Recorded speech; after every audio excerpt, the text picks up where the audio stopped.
Hey, what's going on? My name's Jeff Carpenter with Ready Light Media. On this episode of Outside the Softbox, we're going to talk about the Panasonic Lumix G9 and some of the features that help me as a portrait photographer.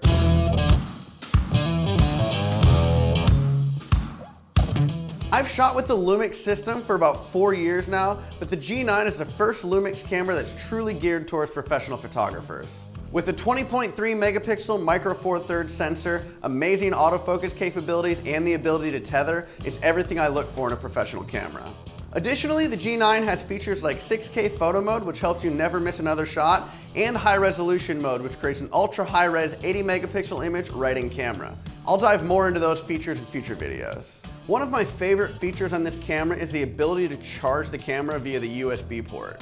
This is a really amazing feature to have if you're tethering in studio, because every time you turn the camera off, as long as the tether cable's plugged in, your camera immediately starts charging. I've been on multiple shoots that have lasted well over 6 hours, and I've actually never had to change the battery mid-shoot. Like many professional cameras these days, the G9 is equipped with a lighted top-mount status LCD and dual SD card slots, which allows you to back up your data immediately or use it as overflow storage. It also has a fully articulating touch LCD screen, which makes it easy to view the screen in any position, or you can completely close the screen so it protects it when your camera's stored. Something I always look for in a camera body is the ability to quickly and accurately autofocus. This is something I've had trouble with other camera bodies in the past, especially at wide apertures. The G9 definitely doesn't disappoint in this department. With the face and eye detect autofocus mode, I nail focus on almost 100% of my portraits.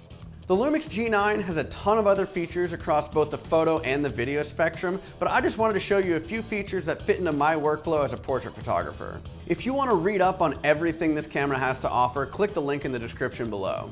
I hope you enjoyed this video, and if you want to see more videos like this, be sure to subscribe and follow Ready Light Media. And remember, don't be afraid to think outside the softbox.